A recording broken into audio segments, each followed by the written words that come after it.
Specials of the Strange. Tune in every week for a new episode to get updates from all my ventures. Movies, music, gaming, and the unknown.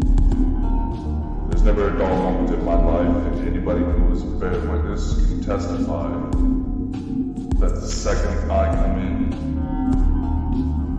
you know something's up. This is Specials of the Strange radio show. Now please, welcome your host, Dakota Francis.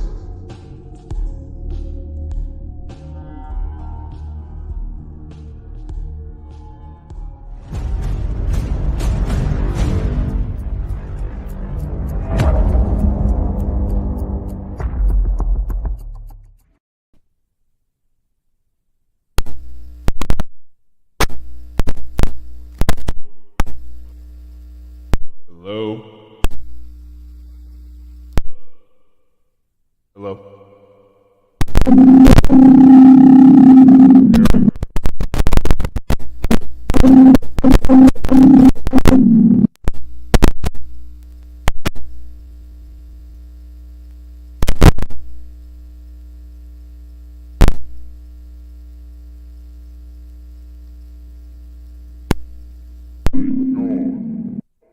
Oh my god.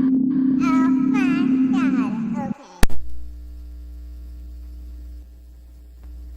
Like using signal here. Maybe. Anyway. Hello everyone, my name is Dakota Brands and I am the one and only specialist of the strange. Oh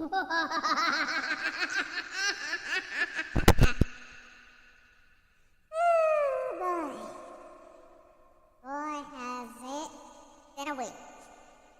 Where do I even begin? Truly, where I begin? First off, you may be wondering why I sound like a motherfucking chipmunk. It is because I am playing with the soundboard for a show that is going to be airing later today at the time of filming. Today is September 6th, 2021. And, Labor Day. I actually had the option to take today off from my day to job, but I really needed to get something off my mind.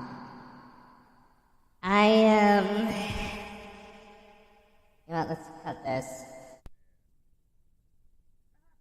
Can you hear me? Can we hear you? Can we hear me? Okay, we're all signs are good. Alright. Well, I know that's still working. We'll play with that later.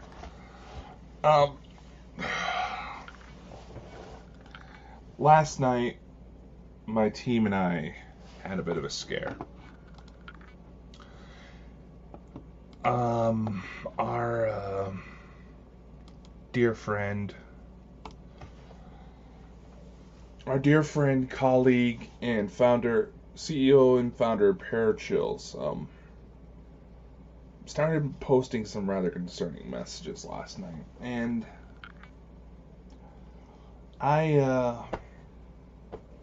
it really freaked a lot of us out, because he had been open about having issues with mental illness in the past and I'm not saying this to be disrespectful or anything, he has openly discussed it on lives, but he has been open about the fact that he has tried to take his own life in the past. So a lot of us got worried. But, happy thoughts. At the time of recording, I know that he has some sort of big thing going on right now. He wouldn't give me a lot of details. But, by all means, I hope he's okay. I feel good that he'll power through this. Because it's a crazy world out there. It's a crazy world. It can get dark sometimes, and the guy was just really needing somebody to rattle his cage to say, yeah, dude, we still care about you. We always have, we always will. It got to the point where it started feeling like some of the ETs that we've been in contact with or getting concerned about. I mean, when stuff like that starts happening, it's pretty bad.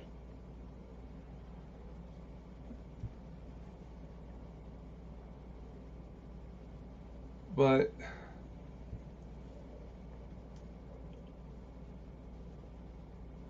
oh, almost forgot. It's protocol for those of you who watch the video version of this stream.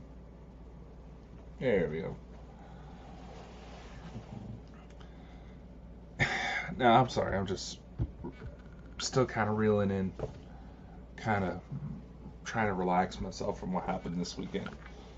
By all means, everything that myself and others in the team have done,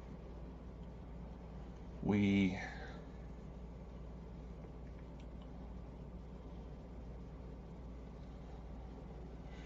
seemed like we gave him just the right nudge. So I'm trying to focus on the fact that a dear friend and brother is still alive. The man changed a lot of things for a lot of people. Even if he didn't mean it, because let's face it, had it not been for joining Parachills, I wouldn't have been able to learn as much about the situation involving my daughter lately. And for those of you who don't know what that is, just go back and listen to previous episodes. I have talked about it quite a bit. There's no real major updates in that area at this time that I haven't already discussed before. But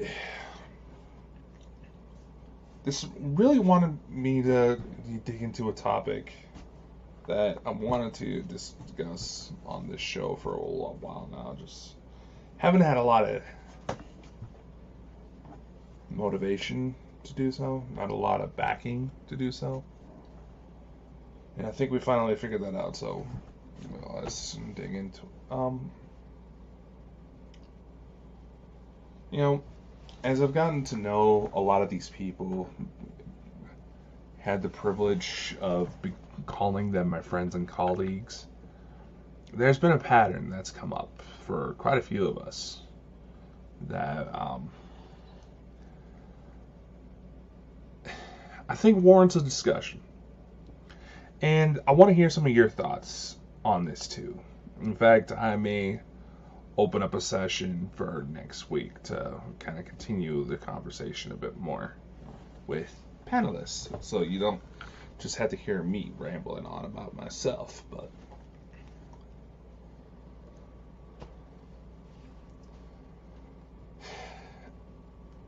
and I suppose what I'm about to talk about can really apply to just about any sort of field when you think about it, but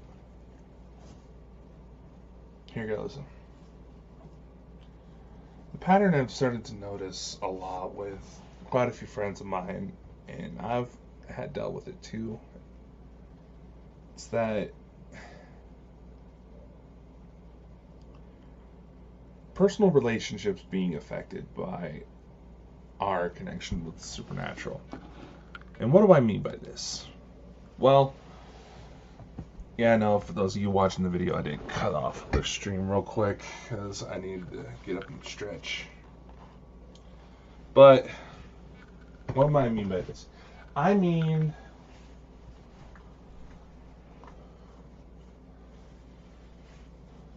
like romantic relationships, or even blood family relationships, for that matter.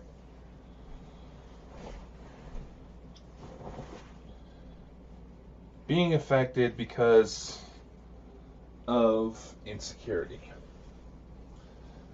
Now, of course, the argument can be made that, these people are just concerned about your safety. Maybe they actually know how dangerous this field can get. And you know, yeah, it can get dangerous. It truly can get dangerous if you've been in it long enough. Or if you're someone like me who is just a magnet for strangeness. But let's get into it. A few months back, here's an example. I'm just going to use a friend of mine. I'm not going to name names out of respect. But a few months ago, a friend of mine got attacked by a shadow apparition in his own home. Complete ambush.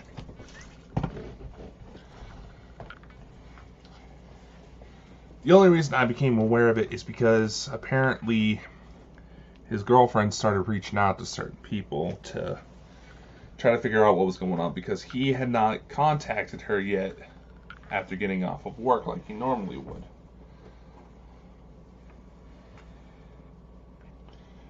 And I'm not gonna lie, my first indication, because I honestly didn't know this person, so I didn't have any real fair judgment of them. Just like, first thing I wanted to ask was, okay, is this just some sort of obsessive thing where someone is a little too panicky about cheating because someone is 0.3 seconds late from work? And yeah, there's people out there like that, who are either that insecure or that fucking controlling.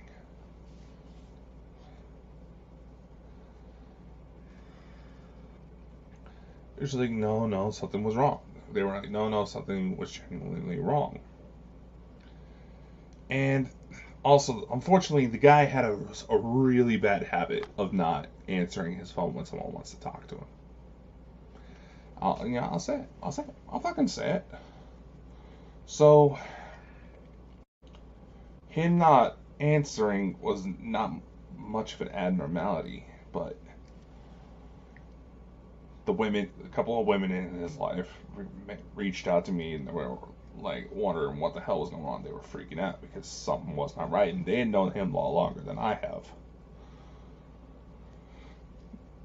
That was when we found out that he got attacked and possibly possessed by, well, at least was in the first stages of possession by a shadow apparition due to an attack that happened back in February. And the main reason he contacted me was because he saw my daughter Olivia. And without a doubt, he identified her from the pictures.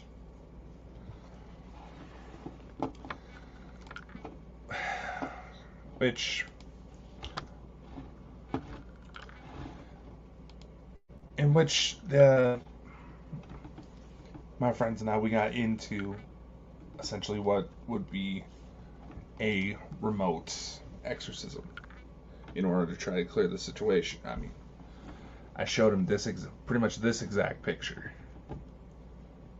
and he said he didn't get a direct look, but he recognized her right away, which was interesting to say the least, because this guy and I, he knew bits and pieces, but he didn't know the story of why her showing up was significant. Or, well, even I didn't know the story apparently. But anyway, while we were talking, he said that apparently his girlfriend tried to make a deal with him to say that if he ever had been attacked,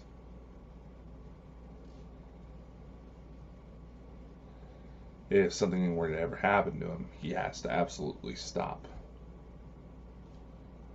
doing ghost hunting, which would be a problem area. And I've also had a couple of friends where the fact that they had become so involved with Parachills became concerning to their significant others as well. In fact, just to throw in my story here, so I'm not feeling like I'm totally exploiting the situations of my friends here.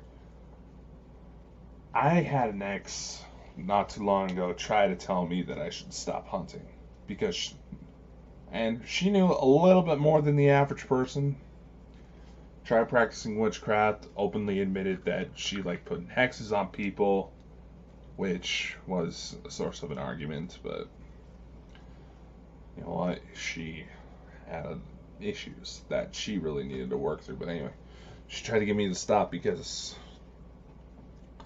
she thought I would get hurt. And you know what? Yeah, I've been hurt on the job. I've been hurt. I've been almost killed. But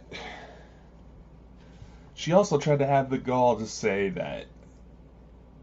try to say that I should quit when she herself was cheating. In fact, she actually tried to cover herself cheating by trying to say she forgot that we were together. It was a long distance relationship situation. And I feel utterly stupid for falling for it, but nevertheless, lessons learned, right?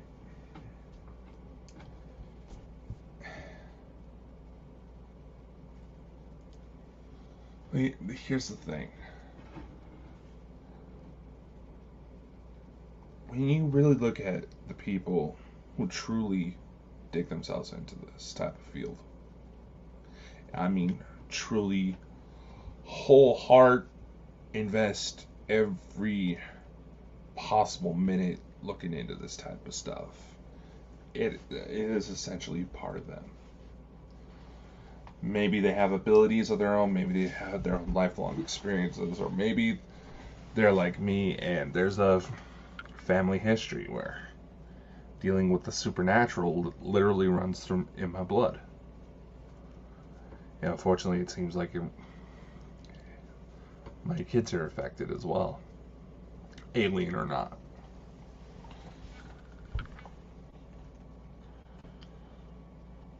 But what I'm saying is that I'm trying to say, I know I'm kind of scatterbrained here, but what I'm trying to say is that if you truly looked at people who are into this, you'll realize that in some manner, the fact that this stuff exists gave them hope, gave them a reason to live, even. Gave them a reason to keep moving, because they realized that there was so much more to life. And truly, the adventures that you can have when you invest some of your time in this will change you as a person. Often for the better, because, you know, they say travel is the biggest killer of prejudice. And I have to agree. Because when you're dealing with matters of the supernatural, you're not just dealing with some freaky things bumping in the night or some weird things moving around in the woods, or maybe some big sea serpent. You know, it's not just about that. There's entire cultures, beliefs, very foundations of what creates people into who they are as individuals.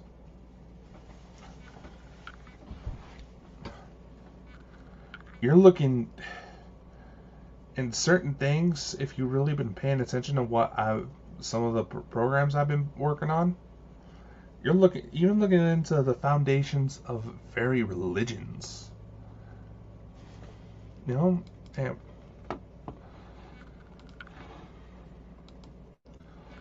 and here's an example of what I mean. I'm going to bring up a picture of the mother of my children. I think I just saw an orb behind me. As always, for anybody who watches this or listens to the audio, if you hear or see anything, please just, you know, let me know in the comments. Send me a message on Facebook, something. You know, I like to talk. Anyway. By the way, apparently she's been popping up too. Now, for those listening to the audio program, she is a very tall, kind of pale-skinned, blonde woman. She is a female Pleiadian. Has kind of a bigger forehead. And some of the humanoid, when it comes to the more humanoid versions of the Pleiadians, there's at least 4 different variants.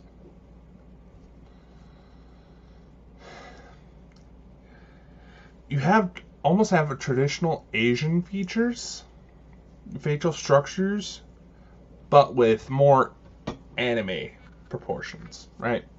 So this is a blonde woman with big blue eyes. Okay? And I'm going to confess something. I'm a fan of Sailor Moon. Okay? Have been since I was a little kid. Mind you, Sailor Moon, technically, the original anime came out before I was born, so I was a real little guy. But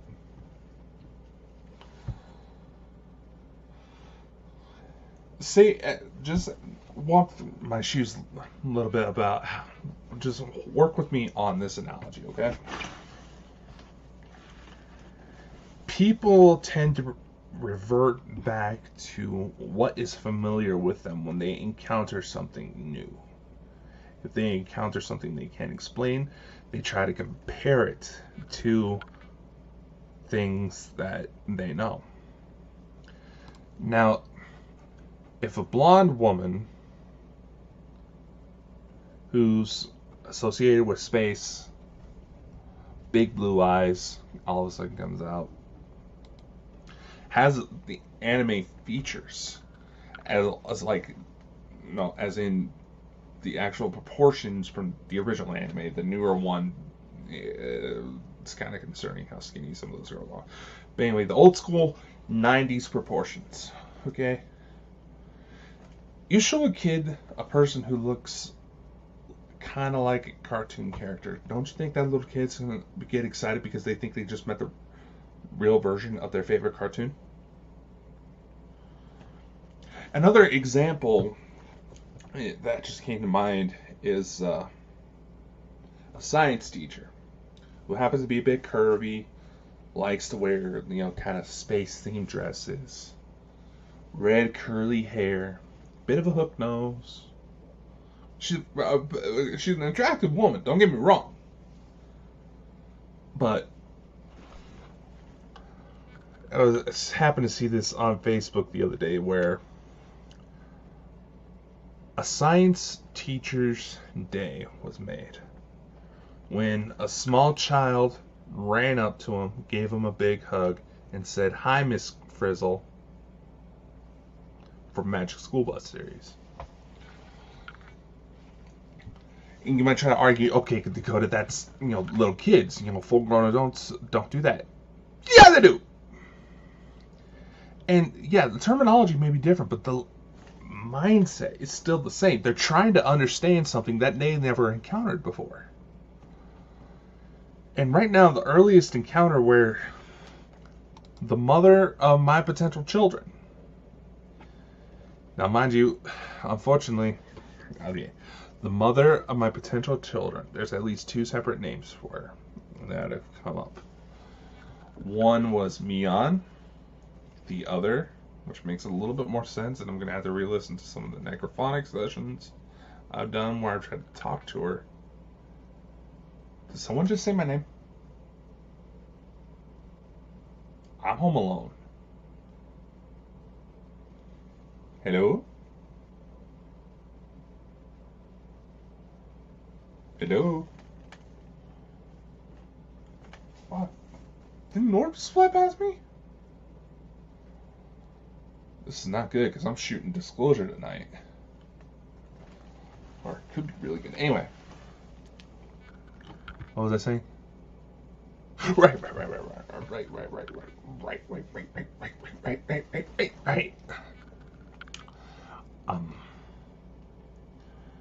Familiarity. Yeah. The same thought processes. Okay, yeah. Right now, the earliest, it seems like, the extraterrestrials have been in my life. And we're talking, okay, for those of you who may try to speculate, past life situation, I'm talking about my physical life, where I was from January 19th, 1996 to present day, okay?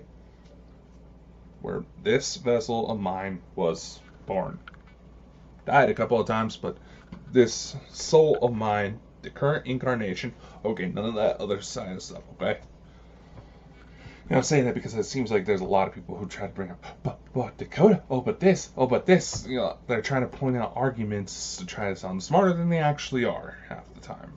And it does nothing. So that's why I'm making that distinction right now. Right now, the earliest incident happened when I was about 5 years old. And for those of you who don't know, that's where somehow I went to bed at my mother's house, in my room at my mother's house, and woke up. Back then, I had my own bedroom at my grandparents' house. I was the oldest kid, and my mom worked long shifts, so I stayed out there a lot. Where I went to bed at my mom's house, I woke up in my bed at my grandma's house, a little over 30 miles away as the crow flies. How the fuck does a 5-year-old do that? You know, someone proposed sleepwalking. Okay, I'll admit there is a bit of a sleepwalking situation that runs through my mother's side of the family. But how the hell? But even if that was the case, how the hell would a sleepwalking, slightly overgrown 5-year-old, mind you, walk over 30 miles in one night, get in a locked house, get past young dogs. Get past young dogs. Okay? My grandparents had pets. The pets didn't realize I was there.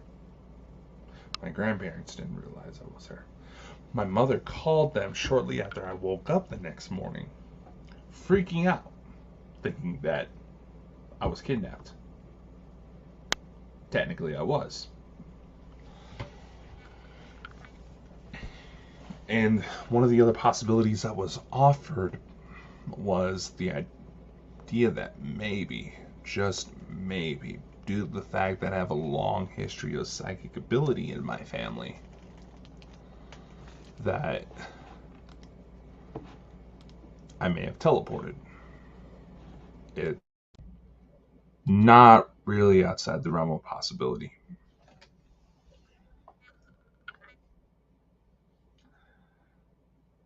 And why did I veer off on like this? I just realized I did. Number one. Number two, there's a point I'm making. When it comes to dealing with the supernatural, it's often a coping mechanism at times for truly traumatic events. I have yet to come across an individual who's actually good in this field, who actually shows promise with their abilities, that hasn't had some sort of traumatic past. And unfortunately, with the situation surrounding the COVID-19, more of those people are going to be coming. And oftentimes, finding others who share similar experiences to you can be one of the most relieving things in the world. Who doesn't want to feel like they're alone? And, this maybe, again, there's certain things that can get dangerous. You can run up against things that can and will try to kill you, if not just torture you.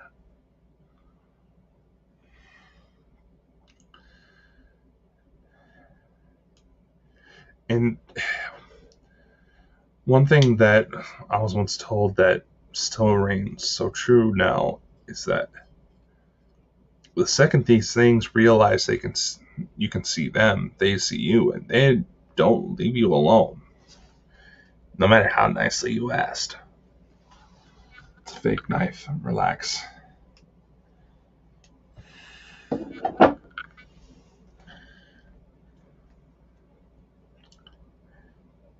So sometimes having a support system is important. And that's something that really rang true last night when a dear friend and brother, like I said, was talking about ending his life. It wasn't really until we managed to track down a phone number for his local police and place a welfare check on him. So we could try to figure out, try to get him help. Or at least just enough of a smack in the face, say, hey, yeah, people still care about you, you idiot. We love you, but you're being an idiot.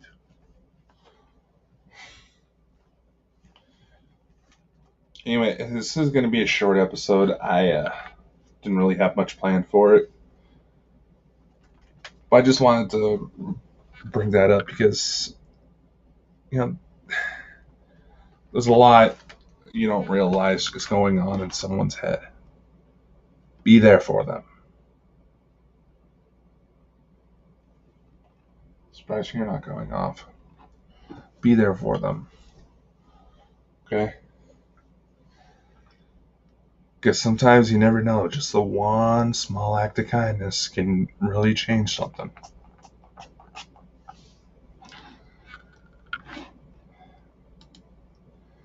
Believe me, I wish this was not a conversation I had to have, and I honestly feel drained from dealing with it.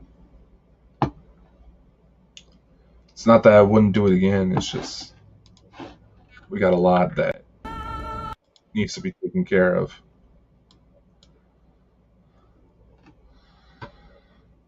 Ladies and gentlemen, I think it's time we come to an end. My name is Dakota Franton. Tune in next week for another episode of Special So Strange Radio Show. We're going to try to get some actual guests on next week, so you don't have to hear me yammer. So, anyway, be kind to one another, alright? And if you're a fan of Parachills, be sure to check us out. You know where to find me. I'm the gorgeous bald guy.